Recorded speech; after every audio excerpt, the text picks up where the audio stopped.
menikmati yang namanya kekuatan Tuhan, menikmati yang namanya melekat kepada Tuhan, menikmati yang namanya sukacita daripada Tuhan, maka itu yang membawa kita selalu memanjatkan buah-buah kehidupan. Kenapa dia tidak berbuah? Karena yang dia lakukan, dia hanya mengisap saja, ya, mengisap sari-sari makanan. Dia hanya tinggal tenang, ya. Dia tidak mau melakukan sesuatu yang lebih, ya.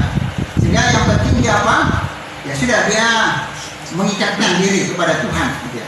Sehingga pada waktu dia mengikatkan diri terus kepada Tuhan, ya, ini minta maaf, sebelum kepada Tuhan, kepada pokok itu, ya, karena dia berpikir yang penting kan saya juga adalah bagian daripada pohon itu, ya. Sehingga dia tetap bertumbuh. Tapi dia tidak menghasilkan sesuatu. Makanya Yesus berkata bahwa yang tidak berbuah maka dipotong, karena hanya akan merugikan, hanya mengisap makanan yang bukan bagiannya dia juga dia makan. Ini gambarannya seperti apa? Benalu, ya. Benalu itu hanya tinggal di satu pohon, ya, tapi dia tidak menghasilkan apa yang sama dengan induknya, ya. Atau kita maafkan inangnya, atau di mana dia melekat. Dia hanya menggerogoti makanan daripada pohon di mana dia tinggal, tapi dia tidak menghasilkan. Contohnya, kalau saudara agak bingung, nanti saudara bisa pergi ke, kalau di sekitar saudara punya rumah itu tidak ada benalu, nanti di lampu itu ada, dan ekologi itu ada. Itu memang sengaja ditanam sebagian memang tumbuh sendiri, ya. Di situ dilihat bahwa caranya yang dibutuhkan itu adalah buah mangga, tapi benalu ini tidak menghasilkan buah mangga. Tapi dia menggerogoti setiap makanan-makanan daripada pohon mangga itu. Dia melekat, dia isap, ya. Dia juga bisa lilit itu pohon mangga dan bisa mematikan pohon mangga itu. Nah, ini yang kita takutkan dalam kekristenan kita, ya. Karena kita hanya menikmati makanan-makanan rohani, tapi tidak berbuah. Ya. Tapi yang Tuhan mau hari ini adalah apa? Bagaimana kita berbuah? Supaya kita berbuah, ya. Pertama adalah apa? Kita melekat kepada pokok itu. Itu memang sudah melekat, ya. Tapi supaya kita berbuah adalah apa? Pertama melekat. Pada waktu kita melekat kepada pokok itu, maka kita nanti bisa menikmati buah, ya. Kita bisa berbuah, ranting itu bisa berbuah, ya. Memang tadi yang pertama itu ranting yang tidak berbuah, tapi ini saya berbicara tentang ranting yang berbuah. Kalau dia berkata begini, sekalipun aku tidak bersama-sama dengan pokok itu, biar kita berbuah, karena bagian saya adalah bagian untuk berbuah. Tidak pernah ada batang besar yang berbuah. Buah apa saja tidak ada batang besar berbuah. Tetap yang berbuah itu nanti apa? Buah itu ada di apa? Di bagian ranting-ranting. Artinya tetap ada bagian-bagian, ya, di antara kehidupan kekristenan kita, ya. Kita tahu bahwa Yesus adalah pokok itu, ya, dan kita adalah ranting-rantingnya. Tuhan mau kita bukan ranting yang tidak berbuah, yang hanya sekedar memisah makanan dari beberapa firman Tuhan dan lain sebagainya, tapi kita tidak. Tapi yang Tuhan mau adalah apa? Hidup kita seperti ranting yang berbuah. Kita melekat kepada Kristus dan kita juga berbuah. Sekarang kita harus tetap tahu bahwa buah yang harus kita hasilkan itu adalah bagaimana kebenaran firman Tuhan itu boleh ada dalam hidup kita. Maka dari beberapa buah roh yang ada ini, kalau kita melekat kepada kepada Kristus, maka buah itu akan muncul dalam hidup kita. Nah, saya bukan bicara tentang buah-buah ya, tapi Alkitab katakan buah. Jadi buah itu akan ada dalam hidup kita, sehingga waktu kita bertemu dengan setiap orang yang ada dalam hidup kita adalah apa? Memiliki kehidupan yang menjadi berkat. Sehingga orang memandang hidup kita, mereka memandang kehidupan yang penuh dengan apa? Oh, adanya kasih Kristus. Oh, adanya sukacita. Ya, makanya saya selalu katakan, ya, dalam masa tahun 2021 ini, untuk kita berpikir bahwa jangan berpikir tentang apa? Resesi, tapi selalu berpikir tentang apa? Resepsi. Itu yang saya selalu komandangkan dalam hidup kita. Karena pada waktu kita berpikir tentang resesi, maka akan menjadi stres. Pada waktu kita menjadi stres, maka kita tidak akan punya sukacita. Buah itu hilang dari hidup kita. Tapi kalau kita berpikir resepsi, maka kita akan selalu berpikir apa? Sukacita. Orang pergi resepsi itu adanya apa? Sukacita. Ya. Orang nanti mau urusan dari belakang amplopnya dan lain, tapi yang penting apa? Ada sukacita. Sehingga pada waktu kita datang ke tempat resepsi, orang tidak bilang, wajahnya ini, adanya masalah. Tidak, orang tetap melihat make up-nya. Ya, orang selalu melihat pakaiannya. Tidak pernah sesuatu yang lain-lain. Ya. Makanya mampukan dalam hidup kita kalau kita melekat kepada Yesus Kristus, pada waktu kita melekat kepada pokok itu, ya, ranting itu melekat kepada pokok itu, dia akan selalu memiliki buah yang menghasilkan sukacita, buah yang bisa dinikmati oleh banyak orang, buah yang penuh dengan kasih, sehingga orang itu waktu bertemu dengan kita ada sukacita dalam hidup mereka. Mereka rindu untuk bertemu dengan kita. Tapi kalau mereka tidak suka bertemu dengan kita, itu saya perlu ragukan bahwa apakah ada buah dalam hidup kita. Tapi ada juga yang orang-orang mungkin tidak bisa bertemu dengan kita, sekalipun kita sudah ada buah, tapi orang tidak bisa bertemu dengan kita karena mereka sendiri hanya sebagai apa? Kehidupan yang tidak bisa melihat apa? Bau anggur itu dalam hidup kita. Sudah tahu? Di Korintus itu katakan bahwa ada orang-orang yang membinasakan, ya, sehingga waktu mereka mencium buah anggur, ya, yang ada dalam hidup kita, buah yang ada dalam hidup kita, mereka merasakan bahwa buahnya itu seperti bau kematian. Seorang yang tidak merasakan bau kehidupan pada ada buah roh dalam kehidupan seseorang, tapi dia tidak berani berhadapan karena dia mencium bahwa buah itu merupakan bau kematian buat dirinya, itu adalah apa? Tanda-tanda bahwa dia sedang persiapan masuk dalam api neraka. Tapi kalau dia merasakan bahwa buah daripada Kristus, karena kehidupan Kristus itu mengalir dalam hidupnya, maka dia selalu merindukan buah itu dalam kehidupannya, ya, dalam orang itu. Maka dia akan selalu datang untuk bersukacita. Ya. Jangan biarkan kita merasa bahwa sekalipun saya tidak melekat kepada pokok itu, tetap bahwa apa? Saya bisa berbuah. Tidak bisa seperti itu. Ya. Makanya waktu anak-anaknya Gideon, saudara pernah dengar itu, ada anak-anaknya Gideon dibantai oleh saudara-saudara, dibantai oleh satu orang saudaranya, saudara tirinya, ya. Kemudian anak bungsunya itu mulai berkata dalam satu nubuatan, tidak pernah ranting atau pokok anggur itu, ya, itu ranting anggur itu berkata begini, aku akan meninggalkan pohonku dan aku akan menjadi raja.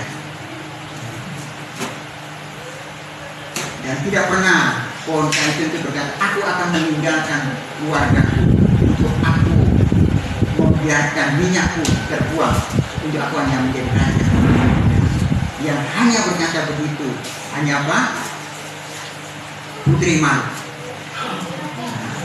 Dia akan berkata, aku mau menjadi raja. Kenapa? Anak-anaknya Gideon, ya, semuanya ada sekitar 30-an, sekitar 30-an orang itu, ya, itu dibantai, ya, oleh saudara tirinya, yang saudara baca di Hakim-Hakim itu, ya, itu hanya satu anak bungsunya, ya, yang terlewatkan. Kebetulan dia lagi sembunyi waktu itu, sehingga dia mau membuatnya itu. Artinya tetap kamu mungkin berkata bahwa nanti saya akan jadi raja, pada waktu saya jadi raja saya akan membuat satu kekuatan yang luar biasa. Tidak bisa, tetap akan mengalami kehancuran, ya. Sehingga anak tirinya daripada Gideon ini matinya cukup mengenaskan. Dia mati dijatuhi apa? Dengan anak batu kilangan itu kayak begini. Dia pernah panik, ya. Ini seperti gandum gitu, ya. Batu itu dijatuhkan dari atas, menara atas itu, kena kepalanya, hancur gitu, ya. Karena memang sudah dibuatkan tidak bisa, ya, pokok anggur atau orang tidak anggur itu, ya, yang ranting itu terlepas daripada apa? Daripada pokoknya. Ranting itu tidak akan pernah terlepas daripada pokoknya. Lagi, ranting tidak akan pernah terlepas dari pokoknya. Karena pada waktu dia terlepas, dia berpikir bahwa dia bisa hidup sendiri, dia bisa menjadi raja, maka tetap dia akan menjadi kering. Demikian juga beberapa pohon-pohon tertentu, ya. Kalau dia berkata mangga saja, kalau dia berkata, oh saya bisa jadi raja, atau saya maksudnya jadi raja itu bisa berdiri sendiri, ya, bisa saja. Tapi setelah dia apa? Dia dicampur, kemudian dia sudah menghasilkan akar-akar dan dia akan berdiri sendiri. Tapi sekali lagi, selama dia tidak mengakar, ya, tidak ada akar, maka dia tidak akan pernah berbuah. Nah, satu-satunya cara untuk dia berbuah adalah apa? Melekat kepada pokok itu. Nah, di dalam Yohanes ini, ya, Yesus menegaskan sekali, ya, jangan biarkan kita terlepas daripada kekuatan Tuhan. Aku di dalam kamu, kamu di dalam aku. Sehingga kalau ada kesatuan hati antara kita dengan Kristus, maka apa saja yang kita kerjakan dan lakukan, Tuhan akan turut campur tangan dalam hidup kita. Karena kalau tidak, maka kita tidak pernah melihat sesuatu yang luar biasa. Karena hari-hari ini kegoncangan sedang melanda. 2 Timotius itu, ya, 2 Timotius pasal 3 itu sudah mulai terus tergenapi, ya. Sekali lagi, tanda-tanda ancaman itu tergenapi, ya. Tapi ini baru tanda, jadi kita tidak terlalu perlu meributkan, ya, soal ini dan itu. Tapi yang kita perhatikan adalah apa? Apakah saya melekat kepada Kristus? Tidak. Masuk dalam kehidupan dunia, ya, bukan buah roh tapi buah dunia, ya. Nanti di ayat yang ke Galatia pasal 5 tadi, kalau kita baca dari ayat yang 18, ya, 18, 19 dan sampai 20, ya, 20, 21, itu tentang kehidupan ini hampir sama. Dan hari-hari ini yang sedang terjadi. Nanti kalau saudara bertanya, Yanes dan Jambres, ini saudara mungkin jarang mendengar. Yanes dan Jambres ini adalah orang-orang yang kalau kita pernah baca kisahnya Musa, mereka yang membuat juga sama dengan Musa. Waktu Musa bilang apa? Tuhan bilang, lemparkan tongkatmu menjadi apa? Ular. Raja Firaun berkata, panggil itu ahli-ahli nujum. Mereka juga bisa buat. Dan mereka itulah yang bernama apa? Yanes dan Jambres. Sehingga waktu itu, waktu mereka Musa lemparkan tongkatnya jadi ular, Yanes dan Jambres pun apa? Lemparkan tongkatnya juga apa? jadi ular tongkatnya mereka. Tapi tongkatnya Yanes dan Yambres itu makan sama tongkatnya ular yang miliknya Musa. Kemudian Yanes dan Yambres, Musa membuat air menjadi darah. Yanes dan Yambres pun melakukan yang sama. Mereka semakin bobrok. Mereka berkata, aku masih bisa melawan. Sampai nanti dalam surah yang beberapa itu baru Yanes dan Yambres angkat tangan. Tapi karena mereka sudah tidak mampu lagi, ya, tidak mampu lagi mengalahkan kekuatan daripada Musa. Karena Musa ada bersama Kristus. Musa ada dalam kekuatan Tuhan. Tapi Yanes dan Yambres ada dalam kekuatan dirinya sendiri. Ya.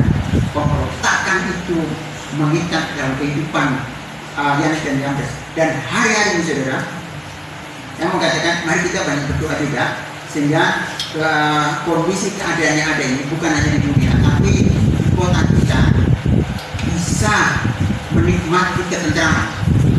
Kalau kita tidak betul-betul melekat kepada Tuhan untuk kita menghasilkan buah nantinya, kita juga tidak akan pernah melihat apa sebetulnya maksud daripada kita berbuah ini. Maksudnya adalah apa? Waktu kita berbuah, tadi yang saya sudah sampaikan, kita berbuah supaya kita bisa menjadi jawaban untuk orang lain bisa menikmati buah itu. Karena ini waktunya gereja Tuhan harus menyatakan buah itu. Mari kita jadikan hidup kita seperti kehidupan yang Yesus mau berbuah. Kenapa? Karena kita melekat. Sehingga apa saja yang kita kerjakan dan lakukan boleh membawa sukacita. Inilah yang Tuhan mau dari hidup kita. Kita melekat kepada Kristus, kita selalu merindukan tempat di mana Tuhan selalu hadir. Sehingga apa? Memampukan kita merasakan bahwa kita bertunas, kita bertumbuh, kita berbuah. Sehingga orang akan bisa merasakan dan menikmati buah itu. Ya. Karena kalau tidak, maka seorang yang kekurangan buah-buahan, kalau saudara tidak suka makan buah-buahan, dalam kondisi cuaca yang berubah-ubah ini, ya, nanti nutrisi dalam tubuh kita ini akan semakin berkurang. Maka kita akan mengalami namanya kekurangan gizi. Kalau orang kekurangan gizi, maka penuh dengan sakit penyakit. Kalau sudah sakit penyakit, kita akan mengeluh, kenapa Tuhan tidak tolong saya? Ya. Tapi kalau kita selalu dipenuhi dengan buah dalam hidup kita, ya, maka tubuh kita menjadi segar, sehat, dan kita akan selalu memancarkan kemuliaan Tuhan. Ya. Makanya itu disitu dikatakan, semakin tua, Mas Murti dikatakan, dia semakin apa? Menjadi satu sukacita. Bukan semakin tua, semakin tidak memiliki satu pengharapan. Ada satu hamba yang berkata, bukan soal umur yang membawa orang itu apa? Bisa melihat sesuatu yang besar. Bukan soal umur, usia, kalender. Tapi soal, sekalipun kita muda, tapi kalau kita malas, kalau kita tidak berbuah, kalau kita hanya sekedar menumpang saja, seperti yang awal tadi saya katakan benalu itu, maka atau ranting yang tidak pernah menghasilkan buah itu, maka kematianlah terjadi dalam hidup kita. Tapi kalau kita dalam usia tua, kita sedang menikmati yang namanya kekuatan Tuhan, menikmati yang namanya melekat kepada Tuhan, menikmati yang namanya sukacita daripada Tuhan, maka itu yang membawa kita selalu memancarkan buah-buah kehidupan. Itu yang buat orang akan menjadi sukacita dalam hidup kita. Ya, orang lagi membutuhkan yang namanya jawaban. Apakah kita memberikan buah dalam hidup kita? Tidak. Tapi sekali lagi, buah juga perhatikan. Jangan buah yang asam, tapi buah yang penuh dengan kekuatan, buah yang penuh dengan anugerah yang membangkitkan orang dari kehidupan, dari kematian untuk menuju kehidupan. Artinya orang yang siap yang mau mati, tapi waktu bertemu dengan kita, mereka merasakan, oh, ada Tuhan kita. Ya. Dan sampai buah yang asam, ya, karena masih muda sudah dipetik, kemudian diberikan yang asam, sehingga yang terjadi adalah apa? Orang semakin terpuruk. Sudah asam lambung, dikasih buah yang asam, lambungnya semakin terpuruk. Ya. Tapi saya mau, mari kita tirukan diri kita. Ya. Apakah hari ini tugas dan tanggung jawab kita? Ya. Sudah melekat kepada Kristus, cukup luar biasa. Jadikan dalam diri kita untuk berdoa. Ya. Orang-orang di sekitar kita, saudara sanak famili kita, rekan kerja kita, teman-teman kita, bahkan ya, tetangga-tetangga kita sedang membutuhkan yang namanya jawaban apakah kita membawa sukacita atau tidak. Kalau kita tidak membawa sukacita, orang berkata, rupanya kamu ke gereja juga, ya sama saja. Beribadah juga sama saja. 2 Timotius tadi berkata apa? Beribadah tapi sama saja. Saya tidak mau. Jangan pulang dari tempat ini, saudara membawa satu kehidupan di tengah-tengah lingkungan teman ataupun di tengah-tengah keluarga saudara.